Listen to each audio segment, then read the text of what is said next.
გამარჯობა, მე ორბექა პატურაშვილი, ეს არის Redline-ი. დიდი მადლობა რომ მიყურებთ. დღეს არის 12 იანვარი და თქვენ ახლა ხედავთ გასულ ღამეს თეირანში გადაღებულ მასალას. წარმოუდგენელია, მაგრამ როგორღაც ეს კადრები გარეთ მაინც აღწევს, მაინც ვრცელდება ინფორმაცია და ჩვენ ვხედავთ იმას, რასაც ვხედავთ. უკვე ორ კვირაზე მეტია ხალხი გამოდის ქუჩებში, არა მხოლოდ თეირანში, ქვეყნის სხვა ქალაქებსა და პროვინციებში. წარმოუდგენელი რეპრესიების, წნეხის, პირდაპირ ხალხის ხოცვის მიუხედავად, იმის მიუხედავად, რომ რეჟიმი ყველა არსებულ ბერკეტს იყენებს პროტესტის ჩასახშობად, პროტესტი გრძელდება და ეს ხალხი ითხოვს რეჟიმის ცვლილებას. რეჟიმის, რომელიც 1979 წლის რევოლუციის შემდეგ მართავს ქვეყანას და ეს ხალხი ამბობს, რომ ეს არის მათთვის ბოლო ბრძოლა, ეს არის განსხვავებული პროტესტი, რაც კი ყოფილა მანამდე თავისი მასშტაბებით და ამბობენ იმას, რომ ერთადერთი მიზანი არის გამარჯვება, ერთადერთი მიზანი არის რეჟიმის ცვლილება, წინააღმდეგ შემთხვევაში მათ ყველას გაანადგურებენ და უარესი სასტიკი მმართველობა დამყარდება ირანში და ამ აქციებზე ასევე ხშირად გაიგებთ რეზა ფეჰლევის სახელს და გვარს, რომელსაც სკანდირებენ შაჰის მემკვიდრის პრინცის, რომელიც არის ამერიკის შეერთებულ შტატებში და რომელმაც თავის მხრივ შეუთვალა ხალხს, რომ ის აუცილებლად აპირებს დაბრუნდეს. მოკლედ რეზა ფეჰლევი იკვეთება ამ საპროტესტო მოძრაობის ერთ-ერთ მთავარ სიმბოლოდ და ვნახოთ როგორ წავა ეს ამბავი, თუ შეიცვალა რეჟიმი, დიდი ალბათობით ის იქნება ერთ-ერთი მთავარი, ასე ვთქვათ, კანდიდატი იმის, რომ გახდეს ირანის ლიდერი. ვნახოთ ეს ამბავი, ეს ბევრ რამეზეა დამოკიდებული, პირველ რიგში დამოკიდებული არის იმაზე, თუ რამდენად შეძლებს ხალხი პროტესტის გაგრძელებას, რამდენად შეძლებენ ისინი, რომ შეარყიონ სისტემა და მეორეს მხრივ რამდენად მოხდება მათი მხარდაჭერა გარედან. ეს არის ერთ-ერთი საკვანძო ფაქტორი, რომელზეც ამ ვიდეოში აუცილებლად ვისაუბრებ, თუმცა ვიდრე გადავალ ამ საკითხებზე, მათ შორის ტრამპის მაგიდაზე რა დევს და რა განიხილება, რაც ერთ-ერთი მთავარი სიახლე არის დღეისათვის. მანამდე ვნახოთ სხვა მასალებიც. ეს არის თეირანის კადრები, როგორც გითხარით, ესაც შემდეგი გადავიდეთ. არის სულ რამდენიმე საათის წინ გავრცელებული მასალა, სადაც ჩანს ბევრი ხალხი ქუჩაში, ესაც თეირანის კადრები არის. და აქაც ისმის მოწოდებები, რომელიც ვახსენე ფეჰლევისთან დაკავშირებით. აი ნახეთ თუ მოусმენთ კარგად.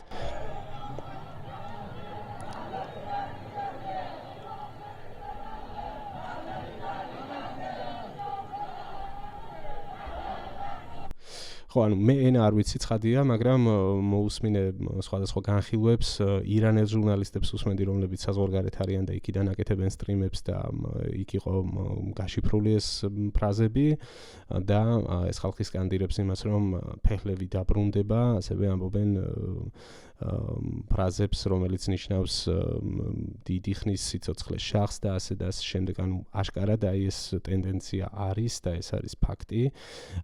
გადავიდეთ სხვა მასალაზე. კი ბატონო. აი ეს მაგალითად.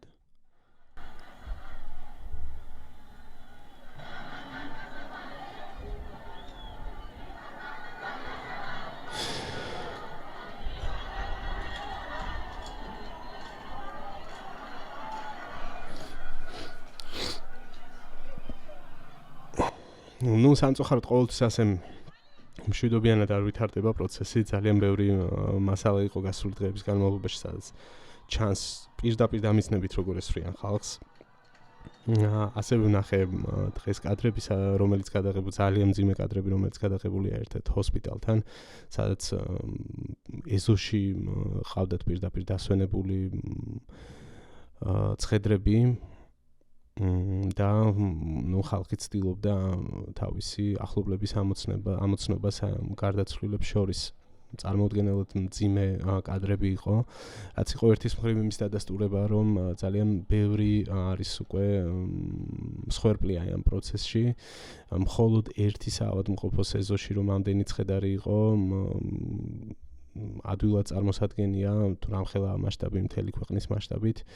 ძალიან ბევრია დაღუპული, რამდენიმე ასეულზეა, სხვადასხვა ცნობები ვრცელდება, ზოგი ამბობს, რომ რამდენიმე ასეული არის დაღუპული, რომ ზოგი კი ამბობს, რომ უკვე 1000-ებს ასწდა, 2000 და 3000-საც და დაღუპულთა რაოდენობა და განსაკუთრებით 8, 9 და 10 იანვრის ღამე იყო აი ამ მხრივ მძიმე, სწორედ ეს ემთხვევა იმ პერიოდს, როდესაც ითიშება ელექტროენერგია, ითიშება ასევე ინტერნეტ კავშირი, სატელეფონო კომუნიკაციები, დამატებით კიდევ იყო ცნობები იმის შესახებ, რომ არა მხოლოდ სატელეფონო კავშირი, ბანკომატებიც კი გაითიშა, იმისთვის რომ ხალხმა ფული ვერ აიღოს, ალბათ ვერ იმოძრაოს და ანუ ყველანაირ მეთოდს იყენებენ იმისთვის, რომ ჩაახშონ პროტესტი და რაც თქვი, ასევე არის ის, რომ ესვრიან პირდაპირ ხალხს ქუჩაში.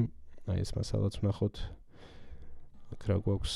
აი აქ არის ცეცხლი. თავის მხრივ აქციის მონაწილეებიც წინააღმდეგობას უწევენ.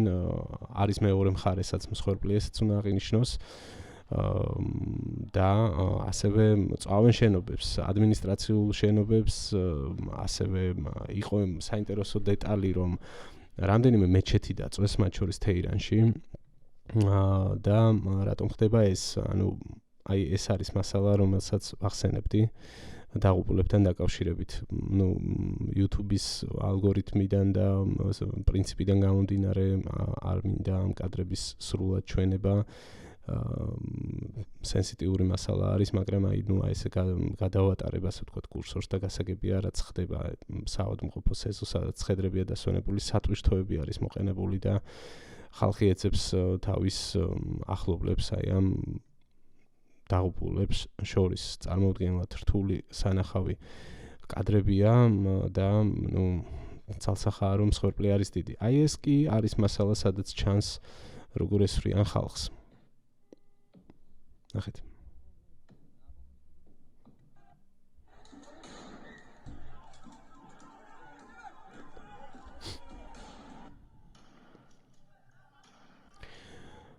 ხო, აქ არის საუბარი იმაზე, რომ აქ რეზინის ტყუებს კი არ ისვრიან ამ იარაღიდან, ისვრიან საფანს და შემდეგ იყო ასევე ფოტომასალა, რომელიც გავრცელდა, სადაც ჩანს გილზები, რომ ეს არის საბრძოლო ტყვიები და არ არის რეზინის ტყვიები ამ შემთხვევაში გამოყენებული ხალხის მიმართ, რომელსაც ასევე იყენებენ, ცრემლსადენ გაზსაც იყენებენ, მაგრამ ყოველ შემთხვევაში გამოვიდა ასეთი ვერსია, რომ აი ამ კონკრეტულ კადრებში ჩანს ცეცხლსასროლი იარაღის გამოყენება ხალხის წინააღმდეგ. ასევე იყო ცნობები, რომ სნაიპერებსაც ამუშავებენ, სახურავებიდან ესვრიანო ხალხს. ასევე ამ დაღუპულებს შორის, რაც გაჩვენეთ მათ შორის ამ ფოტომასალაში და ვიდეო მასალაში, რაც ჩანდა, საუბარია იმაზე, რომ მათ დიდ ნაწილს თავში აქვს როლი დამიზნებით და ესაც მიანიშნებს სისასტიკეზე. აი აქაც ერთ-ერთი ეპიზოდი არის, სადაც ჩანს დაპირისპირება აქციის მონაწილეებსა და ხო, ეს საინტერესო კადრია. აქ აქციის მონაწილეებმა დაიჭირეს ერთ-ერთი მძალოვანი ბასიჯის კორპუსის წარმომადგენელი თუ რევოლუციის გუშაქთა კორპუსის წარმომადგენელი წაართვეს იარაღი და ცემეს. ხო, აი აქ ჩანს, რომ ერთ-ერთ აქციის მონაწილემ წაართვა იარაღი ცემის დროს და აი შემდეგ თავად ჩაარტყა, არის სრულად ცხადია, მაგრამ ხო, აი ესეთი ამბებიც ხდება მოკლედ და ძალიან დაძაბული არის მდგომარეობა, ძალიან რთული საყურებელია ის კადრები, რომელიც გამოდის ირანიდან და ფაქტობრივად ბევრი ამბობს უკვე, რომ ეს პროცესი არის სამოქალაქო ომის ტოლფასი, სხვა არაფერი შეიძლება ეწოდოს იმას, რომ ხალხი ერთმანეთს დაპირისპირებულია, ფაქტია, ერთის მხრივ არის სისტემა, მეორეს მხრივ არის დემონსტრანტები და არის სამხელა მსხვერპლი. ორივე მხარეს პრინციპში, თუმცა ცხადია მეტწილად დაღუპულებს შორის არიან აქციის მონაწილეები. და წავიდეთ თანდათან შემდეგ თემაზე. მთელი აი ამ სისასტიკის ფონზე, მოდი ორივე სიტყვით ვთქვათ, რას ამბობს რეჟიმი. აქ ახალი არაფერია, ასე ამბობდნენ ადრეც, წინა პროტესტების დროს და ასე ამბობენ ყოველთვის ისინი, რომ ეს პროცესები არის გარეძალების მიერ მართული. გავს ძალიან ყველა აი ამ მსგავსი რეჟიმის message box-ი, ასე ვთქვათ, ისინი ამბობენ მაგას. ისევ პრინციპში მათი მოგონილია, თუ ცოტა უკან გადავახოთ, დიდი ხანია ირანელები ამას ამბობენ, რომ აი ამერიკა და ისრაელი ცდილობს, რომ აქ ქვეყანაში დესტაბილიზაცია შეიტანოს და აკეთებენ ხალხს იმისთვის, რომ გახდნენ ტერორისტები და დაუპირისპირდნენ სახელმწიფოს. ამაზე საუბრობდა ერთ-ერთ ბოლო ტელეეთერში ირანის პრეზიდენტი ფეზეშკიანი. აქ მაგალითად, ხო, ალბათ ესენი ჩვენთვის ნაცნობი თემებია, ნახეთ. მაგალითად ამერიკის შეერთებულ შტატებში და ევროპაში რომ მსგავსი რამე მოხდეს თქვენ წარმოგიდგენიათ ასეთ კითხვებს ვამს რომ ხალხმა წინააღმდეგობა გაუწიოს იძალადოს ან ისროლოს და მოკლას სახელმწიფოს წარმომადგენელი პოლიციელი და ასე შემდეგ მაშინ ისინი როგორ მოიქცეოდნენ აი ასეთ პარალელებს აკეთებს თუმცა ნუ მთელი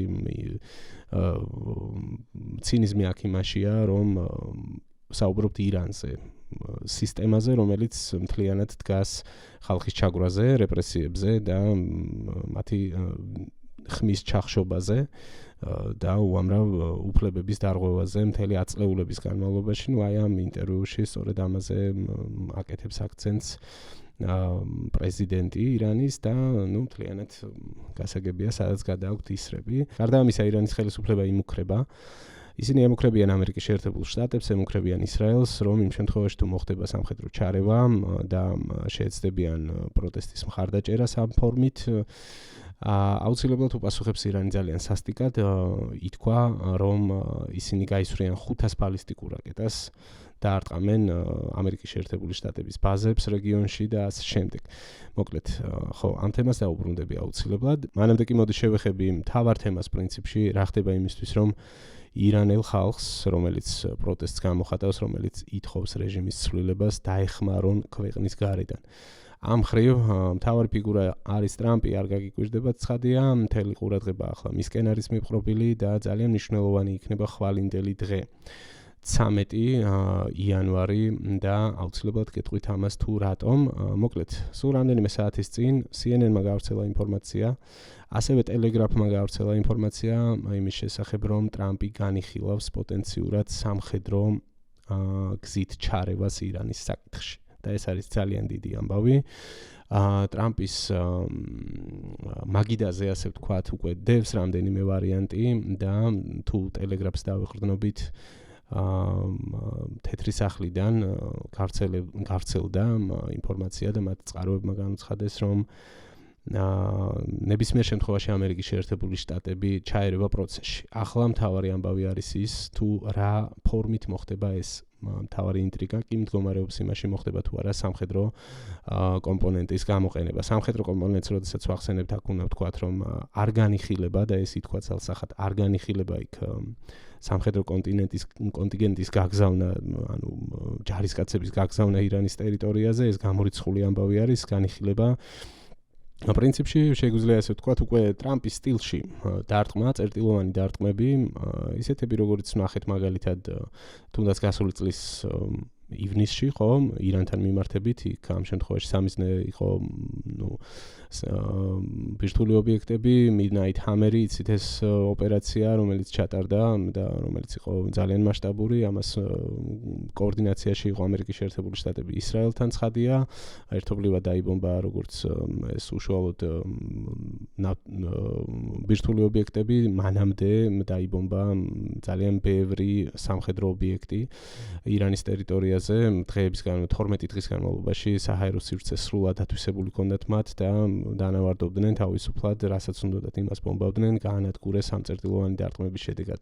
მაშინ მეცნიერები გაანადგურეს სამხედრო მაღალჩინოსნები და ნუ თავისთავად ობიექტები. ამ შემთხვევაში საუბარი არის და ვერსიები იმის შესახებ, რომ შესაძლოა იყოს გარკვეული წერტილოვანი დარტყმები და აი ამ სტატიაში სწორედ ამაზე არის საუბარი, რომ თუ მოხდება სამხედრო კომპონენტის გამოყენება, სამიზნე იქნება ირანის უსაფრთხოების სამსახურები, რომლებიც გამოიყენება პროტესტის ჩასახშობად, იმ შემთხვევაში თუ განხორციელდება დარტყმები, თუმცა აქ საუბარი არის სხვა ვარიანტებზეც, იმისთვის რომ მოხდეს ხელშეწყობა პროტესტის გასაძლიერებლად, მათ შორის საუბარი არის ინტერნეტით რაღაცნაირად უზრუნველყოფაზე, დიდი ალბათობით სწორედ ამ Starlink-ებით როგორღაც მომარაგებაზე იქნება აქ საუბარი, შესაძლოა ეს რამდენიმე ვარიანტი სულაც ერთდროულად იქნას გამოყენებული, კაცმა არ იცის, ვნახოთ ტრამპი რას გადაწყვეტს, ასევე განიხილება კიბერშეტევები, კიბეროპერაციები იმისთვის, რომ პარალიზება გაუკეთონ ისევ ირანის უსაფრთხოების სამსახურებს, რომლებიც თავის თელ ძალისხმევას ახლა პროტესტის ჩასახშობად მიმართავენ და ხოცავენ ხალხს, ხო, რაც ვნახეთ. თუმცა ხო, აქ სტატიაში ასევე საუბარია იმაზე, რომ ყველაფერი ეს დაკავშირებულია რისკებთან, დაკავშირებულია მეტესკალაციასთან და ამაზე ძალიან ბევრს იფიქრებენ და ყველაფერი პრინციპში უფრო მეტად გამოიკვეთება სწორედ სამშაბათს, როდესაც პრეზიდენტი ტრამპი გამართავს კონსულტაციებს სამხედრო მაღალჩინოსნებთან. აქ არის კიდევ ერთი საინტერესო დეტალი, რომ ამ ყველაფერს დროში ემთხვევა პარალელურად ასევე 13 იანვარს, ასევე სამშაბათს ისრაელში დაგეგმილი ანალოგიური კონსულტაციები. აი აქ მაქვს მე ინფორმაცია, რომელსაც ავრცელებს ახალი ამბები ისრაელიდან. ეს არის ჟურნალისტ მიხეილ ხეცოიძის სააგენტო, ასე ვთქვათ, და Telegram არხიც აქვს მას. და ასეთ რამეს წერს ამ შემთხვევაში, რომ ისრაელში სამხედრო პოლიტიკური კაბინეტის საგანგებო სხდომა ჩაინიშნა, სამხედრო პოლიტიკური კაბინეტის სხდომა, რომელიც 15 იანვარს იყო დაგეგმილი, სამშაბათს 13 იანვარს საღამოს 7 საათზე გაიმართება, გადაწყვეტილება ირანში მიმდინარე საპროტესტო აქციებისა და ამერიკის შეერთებული შტატების მიერ ისრაელზე ტრამპის ხაზას გეგმის მეორე ფაზაზე სწრაფად გადასვლის მოთხოვნით მიღებული ზეწოლის გათვალისწინებით მიიღესო. ხო.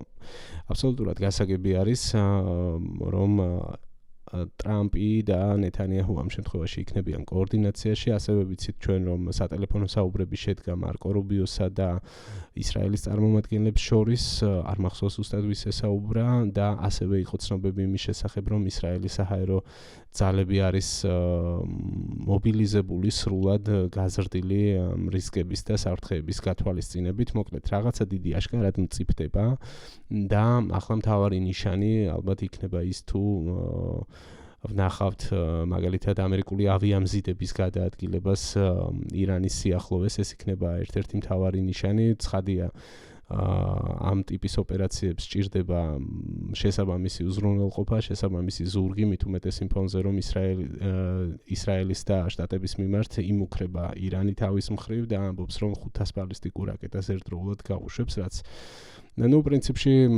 თუ გავითვალისწინებთ იმას, რა მდგომარეობაშია თავად ირანის რეჟიმი, თუ ეს მათთვისაც ბოლო ბრძოლა არის, ისევე როგორც პროტესტის მონაწილეებისთვის და თუ მათ როგორღაც უნდა შეინარჩუნონ რეჟიმი, ისინი ყველაფერს გაისვრიან. ამაში გასაკვირი არაფერი არ არის, აქედან გამომდინარე რისკები მაღალია და შესაბამისად ამ რისკებს სჭირდება გადაზღვევა.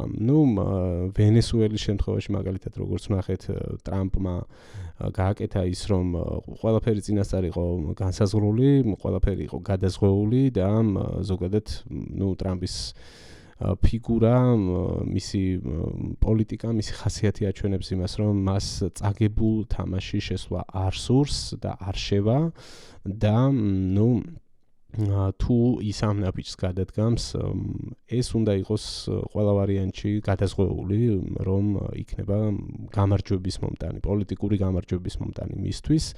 მას არ ახასიათებს ეს რაღაც გრძელვადიანი ოპერაციები, როგორც ჩანს და მას სურს სწრაფად მიიღოს შედეგი, ისე როგორც მოხდა მადუროს შემთხვევაში. ნახოთ იქნება თუ არა შემდეგი დიდი ასეთი გასროლა, ასე ვთქვათ, პოლიტიკურად ტრამპის მხრიდან და აბა ვნახოთ ხამენეის რა ბედი ეწევა, სხვათა შორის ალი ხამენეის ტრამპი არაერთხელ დაემუქრა, მათ შორის ივნისში, მახსოვს მე მისი ტვიტები, მისი განცხადებები იმის შესახებ, რომ ჩვენ ზუსტად ვიცით შენი ადგილსამყოფელი და შეგვიძლია შენი ლიკვიდაცია, მაგრამ ამას არ ვაკეთებთ, მაშინ იყო მოწოდებები მოლაპარაკებებზე, შემდეგ კი ვნახეთ რა მოხდა, მაგრამ ამ შემთხვევაში საერთოდ არაფერი არ არის გამორიცხული, როდესაც ტრამპზე ვსაუბრობთ, როდესაც ნეთანიაჰუზე ვსაუბრობთ, როდესაც მით უმეტეს ტანდემში ამ ორზე ვსაუბრობთ და როდესაც პრინციპში თავად აქციის მონაწილეების მხრიდანაც და ამ პროტესტის ერთ-ერთი მთავარი ფიგურის, როგორც ვახსენე, შახის მემკვიდრის რეზა ფეჰლევის მხრიდანაც არის შესაბამისი მოწოდებები. მოდი ვიდრე ფეჰლევის განცხადებას შევეხები, მანამდე ტრამპის კიდევ ერთი ტვიტი ვნახოთ, უბრალოდ ეს არის Truth Social-ში ამ პლატფორმაზე ერთი დღის წინ დადებული პოსტი, სადაც ტრამპი ასეთ რამეს წერდა, რომ ირანი მიისწრაფვის მშვიდობისკენ და როგორც ჩანს ეს არის ისე როგორც არასდროს, არ ვიცი თარგმანში თუ ვინმე შენიშვნას მომცემთ მივიღებ, მაგრამ შინაარსი ეს არის და ამერიკის შეერთებული შტატები დგას ემზადება დასახმარებლად პრეზიდენტი დონალდ ჯუნიორ ტრამპი. ანუ ეს კიდევ ერთი საინტერესო ტვიტი იყო, უბრალოდ პოსტი იყო ერთი დღის წინ და საგულისხმო არის კიდევ პლატფორმა X-ზე თეთრი სახლის მიერ გამოქვეყნებული სულ ბოლო პოსტი. აი ახლა ამას ადევნებთ სწორედ თვალს. ესეთი საინტერესო ფოტოთი და სლოგანით Make America Great Again, რაც ირანის შემთხვევაში ითარგმნა ესე როგორც Make Iran Great Again და აქ გვაქვს ესეც სამი წარწერა. სწორედ ახლა ხდება ეს ამბავი. სამი რამ გვაქვს სათქმელი, თეთრი სახლის პოსტია, ასე იწყება. სამი რამ გვაქვს სათქმელი, ღმერთმა დაალოცოს ჩვენი სამხედროები, ღმერთმა დაალოცოს ამერიკა და ჩვენ ახლა მხოლოდ ვიწყებთ. ანუ ეს ჯერ კიდევ დასაწყისი არისო, აი ესეთი საინტერესო გზავნილი თეთრი სახლის მხრიდან. დაუბრუნდეთ ახლა ფეჰლევის. ხო, მოსადი აუცილებლად ამაზე მოგიყვებით, საინტერესო ამბავი არის.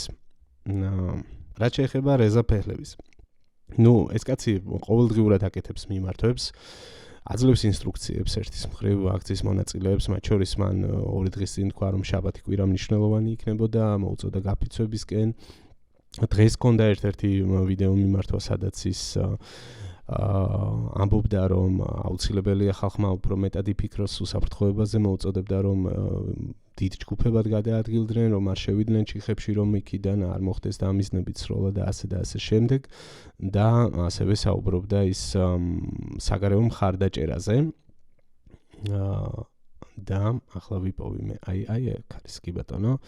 ეს არის მისი ტელეეთერი Fox News-ზე სულ რამდენიმე საათის წინ, სადაც პირდაპირ მიმართა დონალდ ტრამპს თავისივე სლოგანის გამოყენებით, ასე ვთქვათ, Make America Great Again, ამას გულისხმობ და უთხრა ასეთი რამ. Let's hope that we can permanently seal this legacy by liberating Iran so that we and you can make Iran great again.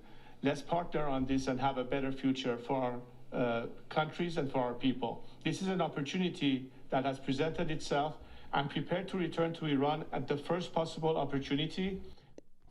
ხო, შეგვიძლია გავხადოთ ირანი კვლავ დიდებულიო ტრამპს მიმართა, ასევე თქვა, რომ მე მზად ვარ, რომ დაუბრუნდე პირველივე შესაძლებლობის დროს ირანში ვაკაც გაიმეორა და დავდგე ჩემი ხალხის გვერდითო. ირანელები თავს იღავენ მხოლოდ მათი ქვეყნის თავისუფლებისთვის არა და ეს გლობალურადაც არის ძალიან მნიშვნელოვანიო ამ ტელემიმართვაში, ასე ვთქვათ. აი ეს აქცენტები ქონდა რეზა ფეჰლევის. მოკლედ, თავად საპროტესტო აქციის მონაწილეებიც, ასევე მედია, ჟურნალისტები, რომლებიც ირანელები, რომლებიც გარეთ მუშაობენ და რომლებიც აჟღერებენ ირანელი ხალხის ხმას, მე მათ უსმე ხოლმე ბოლო დღეების განმავლობაში აქტიურად, ძირითადად ბრიტანეთში არიან ესენი. ძალიან აქცენტირებულად საუბრობენ ტრამპზე და ძალიან დიდი თხოვნით მიმართავენ მას, რომ გადადგას რაიმე ნაბიჯი მათ დასახმარებლად და ეს არის თავად ამ პროტესტის სათქმელი, თავად ხალხიდან წამოსული ხმა, როგორც თავად ამბობენ და ამას ადასტურებს ასევე ქვეყნის გარეთ გამართული აქციებიც პრინციპში. მე შემიძლია გაჩვენოთ აი ეს კადრები მაგალითად, რომელიც არის კანადაში გადაღებული და აი ამ აქციებზე სწორედ ხალხი, რომელიც თავისუფლად საუბრობს ქვეყნის გარეთ, ამბობენ იმას, რომ მათ ჭირდებათ ამერიკის შეერთებული შტატების მხარდაჭერა. აი აქ საინტერესოა, რომ ხედავთ აქციაზე არა მხოლოდ ირანის დროშებს, არამედ ხშირად ნახავთ ისრაელის დროშებსაც, რაც მიანიშნებს თანამშრომლობის სურვილზე, რაც ფეხლები მას გააჟღერა და ეს ხალხიც ამას ამბობს. ირანის და ისრაელის დროშები აქციებზე არის ერთად, თუმცა აქ ერთი საგულისხმო დეტალია, რომ ეს ირანის დროშა არ არის ის, რომელიც ახლა არის მათი სახელმწიფო დროშა, ეს არის ძველი რევოლუციამდელი დროშა, ასე ვთქვათ, სადაც გამოსახული არის მზე და გამოსახული არის ლომი, როგორც ირანის სიმბოლო. კანადის გარდა ესეთი აქციები კიდევ ბევრ ლოკაციაზე იმართება. მათ შორის გუშინ იყო ძალიან საინტერესო კადრები ლონდონში გადაღებული, სადაც მივიდნენ ირანის საელჩოსთან და ეს ახლანდელი დროშა ჩამოხიეს და დაკიდეს ძველი ირანის ძველი დროშა, სწორედ ის, რომელსაც ვახსენებდი და არაერთი ასეთი ლოკაცია არის მთელ მსოფლიოში. ირანული დიასპორა ძალიან აქტიურობს იმისთვის, რომ გაზარდოს ამ თემის მიმართ ინტერესი. ისინი ცდილობენ, რომ შეავსონ ის დეფიციტი, რაც არის საინფორმაციო ველზე, თავად ირანიდან გამოსული მასალების თვალსაზრისით. ისინი ცდილობენ, რომ რადგან არ არიან თავად ქვეყანაში, გარეთ მაქსიმალურად იაქტიურონ და შექმნან ფონი. ხო, საქართველოშიც იყო, ვინც არიცით, გეტყვით, გუშინ იყო ირანის საელჩოსთან სწორედ აქცია, სადაც შეიკრიბნენ ასევე ეთნიკური ირანელები და გააპროტესტეს მათაც, მოითხოვეს რეჟიმის ცვლილება. და ხო, ესეც საინტერესო დეტალი არის. ერთი სიტყვით პროტესტში ჩართული ირანული საზოგადოება ცალსახად მოუწოდებს ამერიკის შეერთებულ შტატებს, რომ დაეხმარონ, მოუწოდებს ისრაელს, რომ დაეხმარონ და მოუწოდებს დანარჩენ მთელ ცივილურ მსოფლიოს, რომ დადგნენ მათ გვერდით იმისთვის, რომ ახალი ფურცელი გადაშალონ მათ ამ ქვეყნის ისტორიაში და მზად არიან თანამშრომლობისთვის, მზად არიან კეთილდღეობისთვის, მშვიდობისთვის და ხო, პრინციპში იდეალური სურათია ასე თუ შევხედავთ მათ მხოლოდ და მხოლოდ ის სურთ ამ ეტაპზე რომ შეცვალონ რეჟიმი რომელიც მათ უკვე აწლეულებია ტანჯავს. ისრაელზე და ნეთანიაჰუს პოზიციაზეც თქვათ ორიოდე სიტყვით აქ არის მისი ერთ-ერთი ბოლო განცხადება, თუმცა არა ერთადერთი პრინციპში ბოლო დღეების განმავლობაში ნეთანიაჰუ სკონდა რამდენიმე მიმართვა, მათ შორის ირანელი ხალხის მიმართ. ამ შემთხვევაში ნეთანიაჰუ ასეთ რამეს ამბობს, რომ ჩვენ ყველა ვიმედოვნებთ, რომ ირანელი ხალხი მალე გახდება თავისუფალი, რომ ისინი დაამხობენ ტირანიას და როდესაც ეს დღე დადგება, ისრაელი და ირანი კიდევ ერთხელ გახდებიან, შეძლებენ რომ გახდნენ პარტნიორები და ააშენონ მომავალი თავისუფლებაზე და მშვიდობაზე დაფუძნებით ორივე ქვეყნის ხალხისთვის. აი ამას ამბობს ამ შემთხვევაში ბენიამინ ნეთანიაჰუ. წინა მიმართვებში კი ის მოუწოდებდა ხალხს აქტიურობისკენ, მოუწოდებდა რომ იბრძოლონ საკუთარი მომავლისთვის და ამ შემდეგ. მოკლედ ისრაელის პოზიციაც ამ შემთხვევაში გასაგები არის. ერთის მხრივ ისინი პოლიტიკურ დონეზე მხარდამჭერ განცხადებებს აკეთებენ პროტესტის მიმართ და მეორეს მხრივ სამხედრო კომპონენტს ამზადებენ. ისინი მზადყოფენ, მათი საჰაერო ძალები უკვე მზადყოფნაში არის თუ იქნება ტრამპის გადაწყვეტილება ისრაელის ჩართულობის გარეშე უბრალოდ წარმოუდგენელია ეს ამბავი რომ განხორციელდეს. და რადგან ისრაელს შევეხე, ხო, ეს მოსადის ამბავი შემოგინახეთ, მოკლედ, ძალიან საინტერესო. ეს არის იერუსალიმ პოსტი და ეს არის სტატია მოსადის შესახებ, რომელმაც სპარსულ ენაზე გავრცელა განცხადება ირანის მოქალაქეებისთვის, სადაც მათ მხარდაჭერა გამოუცხადა და მეორეს მხრივ ძალიან საინტერესო გზავნილი გამოიკვეთა აქ. გავიდეთ ქუჩებში ერთად, დრო მოვიდა და მეორე წინადადება ჩვენ ვართ თქვენთან ერთად, არა მხოლოდ დისტანციიდან, არა მხოლოდ ვერბალურად, ჩვენ ვართ თქვენთან ერთად ველზე. აი ესეთი შინაარსის განცხადება მოსადის მხრიდან, მე დავინტერესდი და თავად ეს პოსტიც ვიპოვე, რომელიც რეალურად არის გამოქვეყნებული მოსადის სპარსულ გვერდზე. აი ეს არის ორიგინალი და ეს არის თარგმანი 1.5 1.1 მილიონი ნახვა აქვს ამ პოსტს 29 დეკემბერს არის დადებული და აი ამ ორიგინალ ტექსტშიც ხედავთ ზუსტად იგივე გზავნილს. გავიდეთ ქუჩებში ყველა ერთად, დრო მოვიდა, ჩვენ ვართ თქვენთან ერთად, არა მხოლოდ ვერბალურად და სიტყვებით და დისტანციიდან, არამედ ჩვენ ვართ თქვენთან ერთად ველზე. ხო, ამას გარდა მე შემიძლია გითხრათ, რომ რამდენიმე სტრიმს ვადევნებდი თვალს, თუ არ ვცდები უკვე გითხარით, ირანელი ჟურნალისტების მიერ გაკეთებულს YouTube-ზე და ისინი ამბობდნენ, რომ გარკვეული პროფესიონალურად შესრულებული ოპერაციები უკვე ტარდება ირანის ტერიტორიაზე.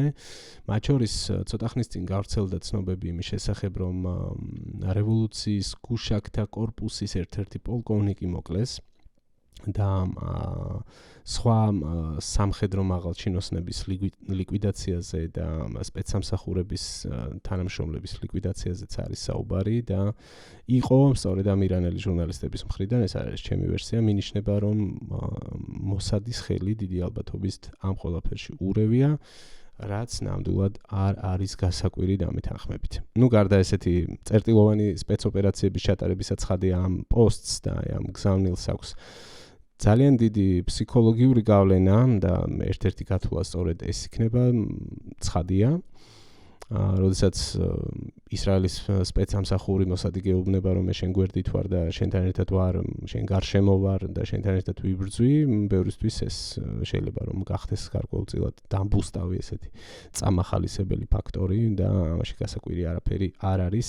თუ რა თქმა უნდა ეს მესიჯი მიაღწევდა იქ ხალხამდე და დარწმუნებული ვარ მიაღწევდა კიდევაც თუ დავაკვირდებით ამ რეიტინგს თუნდაც რომ მილიონზე მეტი ნახვა მხოლოდ აქ ორიგინალში და მე რამდენგან გადაზიარდა ეს კიდევ სხვა ამბავია.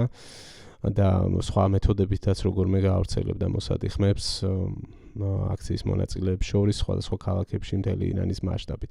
ცხადია ისრაელის სპეცსამსახურები ძალიან ბევრს მუშაობენ ამ ყველაფერზე და მათ ამის ძალიან დიდი ინტერესი გააჩნიათ, იმიტომ რომ ირანი მათთვის არის ეგზისტენციალური საფრთხე და მთავარი მტერი. ეს ახალი ამბავი არ გახლავთ. ირანის არსებულ რეჟიმს გულისხმობ ცხადია და არა ხალხს აქედან გამომდინარე მათთვის ინტერესი არის რომ რეჟიმი შეიცვალოს და სიტუაცია შეიცვალოს ამ ქვეყანაში. ხო, ისრაელის გავლენა ცხადია ძალიან მნიშვნელოვანია, თუმცა ამ ვიდეოს დავასრულებ მაინც აი ამ კადრით. ისევ ტრამპს დაუბრუნდეთ, ის არის ახლა მთავარი მოთამაშე და როგორც თვითონ უყვარს ხოლმე თქმა.